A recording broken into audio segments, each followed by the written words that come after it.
sometimes we fill out forms, and there's a series of questions on forms where there's a small blank space where we're supposed to fit in the answer.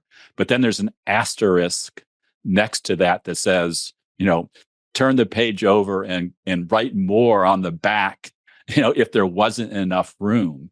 And so I think that's what has to happen in this dreaming process. It's okay, state what that big dream is, and then ask yourself on the back of the page, why is that important to you?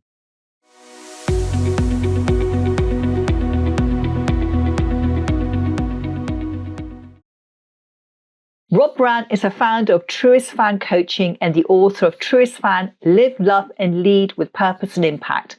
His journey from a top financial advisor to a sought-after mentor for hundreds of advisors highlights his executive and leadership strengths. Now, as a coach to some of the industry's top advisors, Rob transforms his insights into actionable strategies, which are the cornerstone of Truest Fan Coaching. He also hosts a Purpose-Focused Advisor podcast where he shares his wisdom and experience. Great to have you here. Really looking forward to talking about the challenges that financial advisors face and how we can help them to overcome them. Before we do that, you started off as a financial advisor. What were your biggest challenges in terms of your mindset, and how did you overcome them? Wow, that is a long time ago. So that's quite something to remember. But, I think as I think about that question, I guess I think about it in a couple of different stages in my career. Early in my career, it was all about creating the mindset of figuring out what are the repeatable tasks that I needed to do every day, day in and day out, so that I had enough people to talk to so I could build my business. So it was very regimented. But then I think as my career progressed, as I was having success, as I was really enjoying working with clients and building this team and this business, it became more about really understanding why I was doing what I was doing so I could apply those same routines and rituals more to my purpose and less to, I just have to, grind out those calls and meetings, which is kind of what I did early on. So I think that's how I would say that I overcame it, at least on the very surface level. When you didn't feel like doing those repeatable tasks, how did you make yourself do them? Because it comes down to the basic things, isn't it? Basic things that we need to do every day to build our business. And in most cases, it's, as you said, reaching out, finding people to talk to. But that seems to be something that many advisors avoid doing on a regular basis. They may do it sporadically, but they resist taking that action for a number of reasons. They may not want to, feel that they're pestering people to talk to them. They don't feel that they feel needy going out to the market. So something some of them don't find it easy to do because of the mindset. Yeah. And I think that's another side of the mindset, the mindset that I was initially expressing about, grinding it out, doing the numbers, making the calls, having the meetings. That was my mindset around doing what I needed to do to achieve results. The other side of that mindset, thinking about not wanting to pester clients or bother prospects, interrupt people, during dinner if you were making phone calls in the evening. What I had to remember was that the work that I was doing was creating significant results in the lives of the people that I was working with, and that it was truly a privilege to work with those people, but it was also a privilege for them to be able to work with me. And I very quickly adopted the philosophy, which I still encourage today, is that there are more people out there who need the help of a good financial advisor than there are financial advisors out there to help them. So in making those calls, you're expressing and making available that value that you provide. And I think that really helps with the mindset, because it's just an important part of the work. It's part of the process. Yeah. And in the work that you do with financial advisors, what do you see as the main challenges that stop them from growing their AUM and having bigger profits? I think the biggest challenge that I see right now is that too many advisors do not actually have a purpose-based plan for their business, because and most of the advisors that I work with have achieved a degree of success. They've really done well for themselves, but they plateau out. They get too busy. They don't know how to prioritize what is most important to their businesses, and they don't relate it back to that purpose, to that why. And I think once we unlock why they're doing what they're doing, and then turn that into a very meaningful way of identifying what they should be doing next, then we can unleash those challenges. And I had this conversation just recently with a prospective client, and his natural reaction to what was holding him back were the typical things. Well, what happens if the market goes crazy? Or I don't have a system that generates enough leads. Very, very typical things. And in the end, he didn't really know what he wanted or why he wanted those things. Yeah. So let's go into the whys.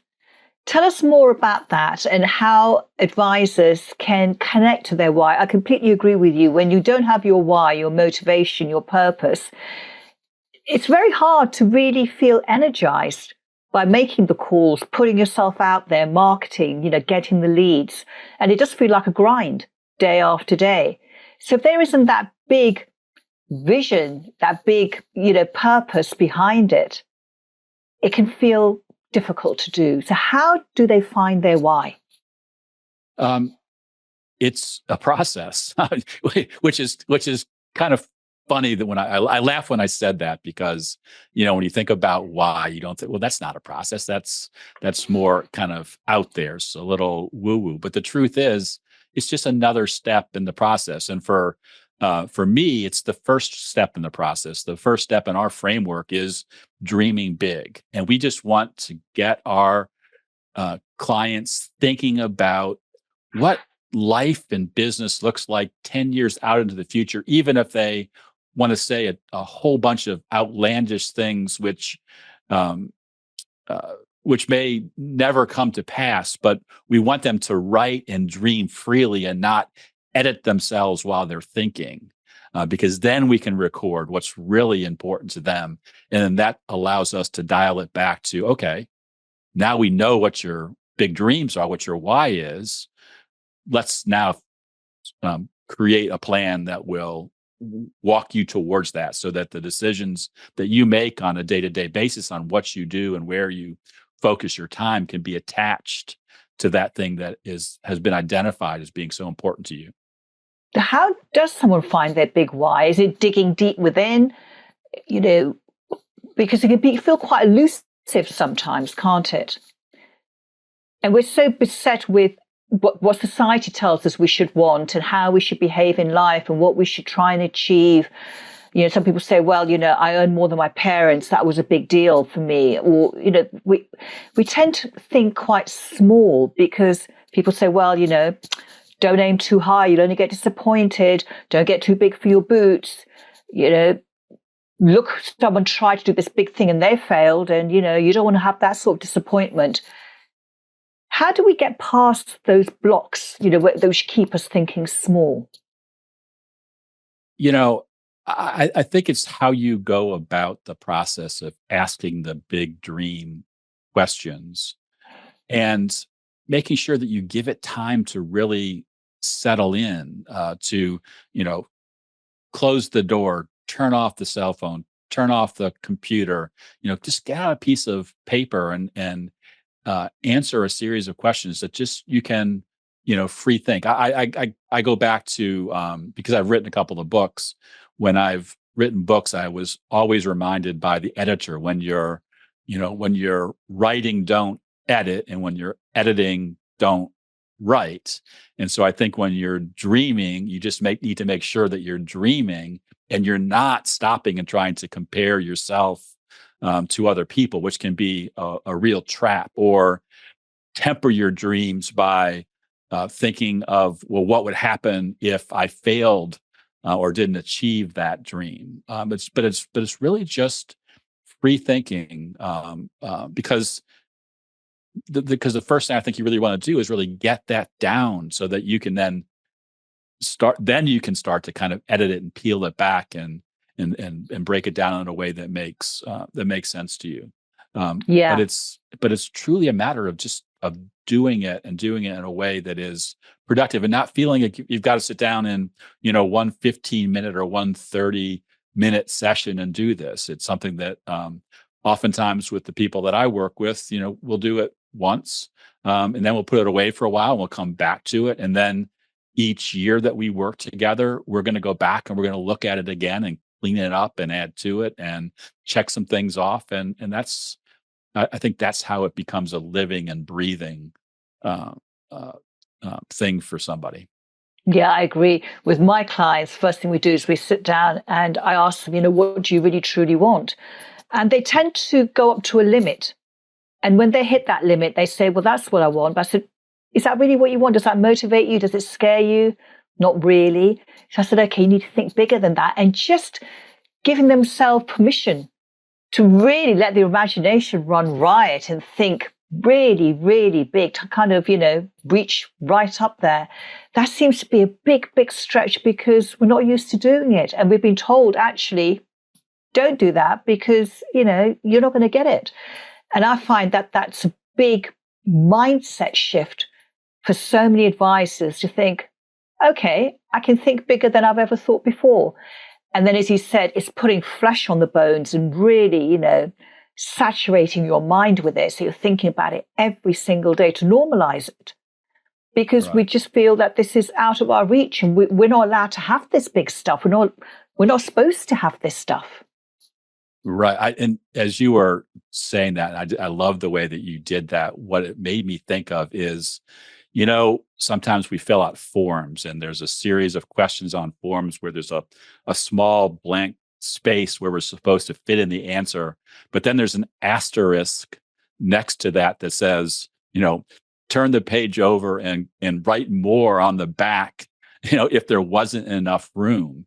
And so I think that's what has to happen in this dreaming process. It's okay, state what that big dream is, and then ask yourself, on the back of the page, why is that important to you? Why did you say that? What will happen if that happens to you? So dig into those initial dreams or those initial responses to the question, and get some individual whys underneath them, and then they start to come alive. Yeah, absolutely. Because it's connecting with it emotionally. If there's not an emotional connection, then it's not going to feel inspirational and motivational, is it? It's going to just be one of those things that you just put on the shelf, forget all about, and just carry on with your life and getting, mediocre results. So yes, that's absolutely right. In fact, right before this call, I was having a call with one of my clients, and he is trying to work with another advisor on a succession plan. And for my client, it's all about, at least initially, what the business is worth and why it's really a bad idea not to have a succession plan. But he's wasn't able to convey that to the advisor that he wanted to talk to, because it wasn't about numbers for him. It wasn't until till my client started asking, well, what is it that you really want to have happen to your practice if something were to happen to you, or if you were to retire into the future? And I said, you're asking some of those same questions of that advisor that you would be asking to a client of your advisory practice. And so that's it's just so important to get to that emotional level of connection, because that's where the action really happens. Yeah, that's when the fun starts. Exactly. When did you first become aware of your mindset and your thinking and the role that it played in your success? I think it probably really came out when I started writing Truest Fan, because that book is written in a way that helps people become, or teaches some tools that will help people become more authentic, purposeful versions of themselves. So I think it. Although I know that I've done this work over the years, that's kind of the last kind of big time where I was like, wow, I've got to ask these questions of myself if I'm going to write this book in a way that makes sense.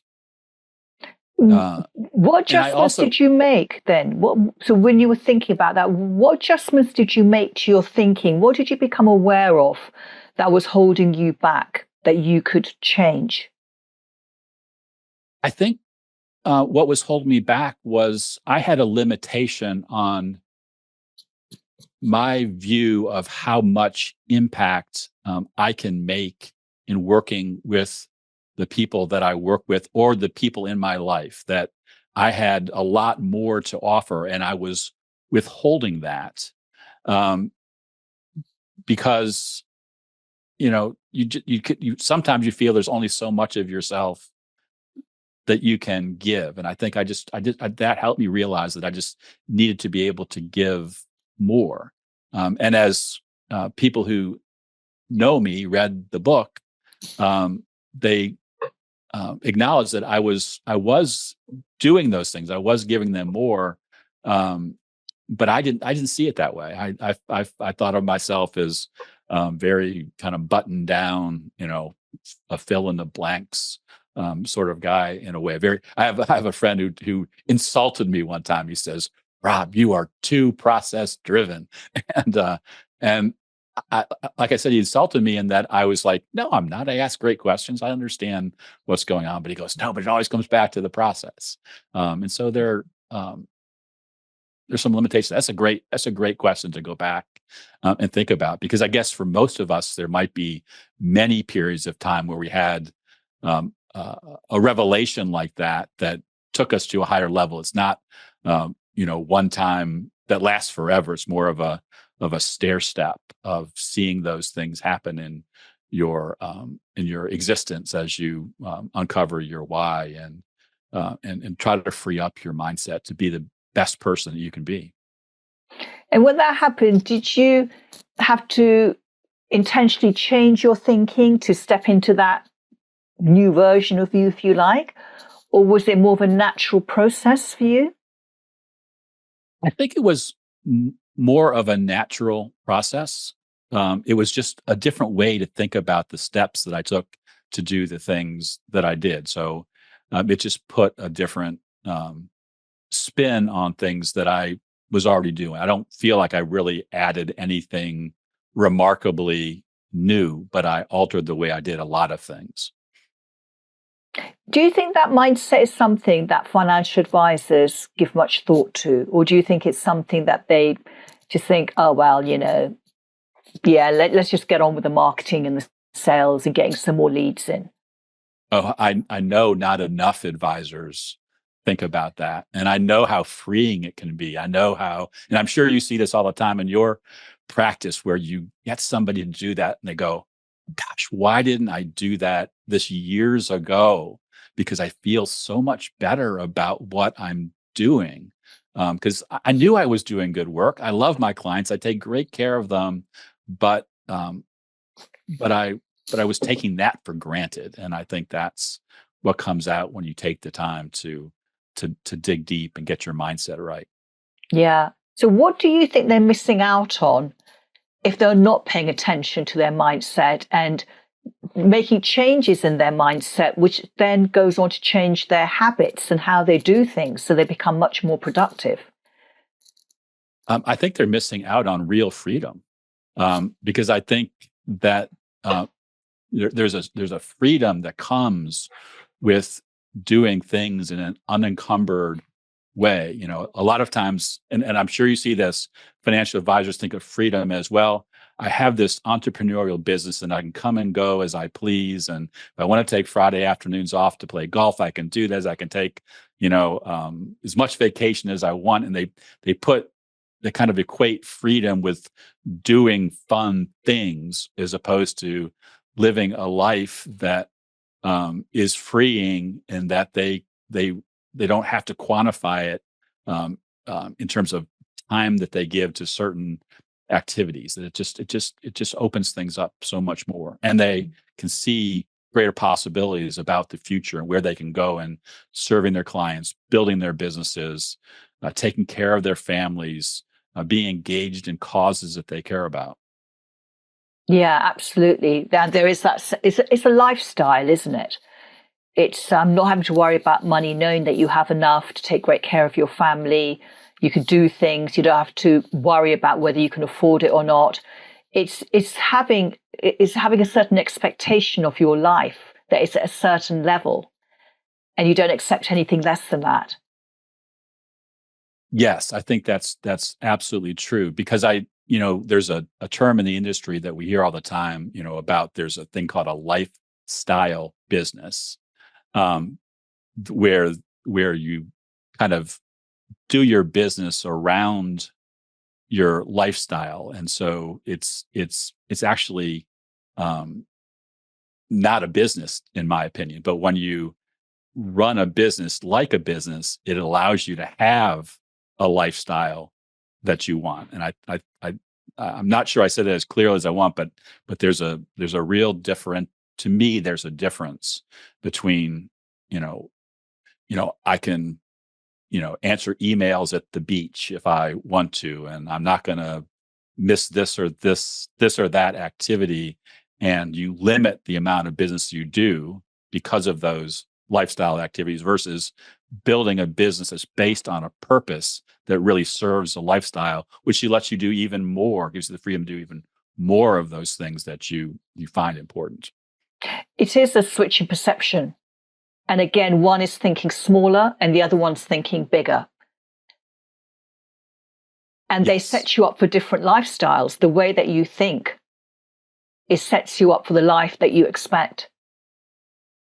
And I just find this stuff so fascinating that it all comes from our thinking. Everything is, it's just a reflection of our thinking. So in terms of money blocks, how do you see advisors getting stuck with their money limitations, that they can only have so much? They sort of hit a ceiling and they can't see themselves going beyond that, and they struggle or they stagnate and even sometimes go backwards. Yeah, no, I think money can be one of the plateaus that even very good advisors, successful advisors, hit, because they'll come to a point where they'll say, well, I am making more money than I ever thought possible. Mm-hmm. Do I really deserve this? Yeah. And then they start thinking about setting goals for the future, and they realize their goals are just around making more money. And that's just not enough anymore, because they do live the lifestyle. They do have the things in large part that they want, that are more purely driven financially. But then when they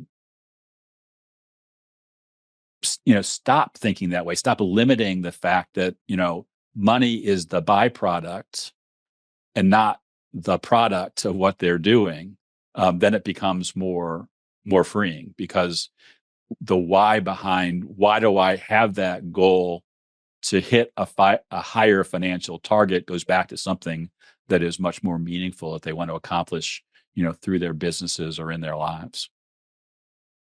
So how can they get past those blocks in their minds which say they can't have more than a certain amount? That they can only have so much, profit in their business, that they can't go beyond that? Well, to me, it goes back to that those why questions, those dream questions, like what is it that you really want? It's very typical for, an advisor, I think, to say, who has some of those, money limitations. I just want to, I want to increase my AUM by 20% over the next year. And they just make a blanket statement like that. And then because they don't know why they want to do that, they don't hit it. And sometimes they go backwards, but then they stop to say, well, I want to add that AUM because it's going to allow me to do this. And they can tie that growth in their business, that growth in their revenues or AUM or income to something that's important to them. Then it frees them up to actually go after it. Okay, so you're saying that as long as they have their why, they can get past their money blocks. That's yes, what frees them up. That's what frees them up from limiting themselves. So it all comes back to the why. And once they identify and emotionally connect with that why, then they can really go for everything. Yes, absolutely. I'm curious how you answer that question. Yeah. Okay. I agree that they need a goal. They need an absolute, a wonderful fantasy goal. And the way that I work with clients is I show them how to absolutely saturate their mind with their goal. So they're looking at it, they're focusing on it every single day, because what most people do is they focus on their challenges, their problems, they complain in their mind all day long. And I say to them, shift your focus on your goal and put as much energy into your goal as you do into thinking about your problems. And then as we do that and we clear any mindset blocks that can stop them from going for it at the same time as, saturating their mind with their goal, that's what gets them to start to normalize it in their mind. So they just think it's not a big deal because they're thinking about it all the time. And when we think about something all the time, it becomes our dominant thought. It becomes normal for us. This is like, it's not a big deal. And then we just start accepting it in our mind. And as we know, as we start accepting things in our mind and making that our new story, then we start seeing the opportunities showing up. We feel inspired to take action, and, things start moving. And, things start changing, and you can start seeing evidence like, wow, this great opportunity came my way. I didn't have to micromanage all of that. I was focusing on my goal and taking the relevant action, and then this great thing happened for me. So that's how I approach the money blocks. Yeah. But then it doesn't mean that if they don't get to the next level, they get blocked again. And so we have to do the same process to get into the next level. Some people just get freed up and just shoot for the stars. For other people, it's still, level by level. They go up level by level. Yes, I like that. And I think that's, I have a similar process in the way that that I do that with my clients. I guess maybe where there's a slight difference is I don't use the term money blocks, which I'm glad you use and identified in this conversation, because I think it is another great way to think about what the challenges are that keep people from aspiring to what they really want to be. Because I'm a huge believer that when you have a picture of what success will look like for you, and you hold that firm in your mind, that you will automatically have a process or steps that you'll take towards achieving that picture. But if that picture isn't there, or it's blocked, or it's blurred, it's going to be harder to get there. So clearing up that money mindset to allow the full sun to shine on that picture of success becomes really, really important.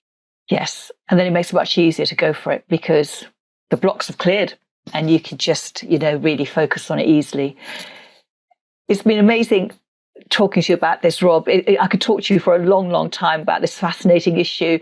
But how can our viewers and our listeners find out more about you and the amazing work that you do? Two simple ways. Connect with me on LinkedIn. I'm on there all the time. And you can go to my website, truestfancoaching.com. Wonderful. We will put those links in for sure. And I just want to say thank you once again for all your generosity in sharing your amazing advice and insights. For everyone who's been listening, I hope you've really, really enjoyed this. Thanks for having me.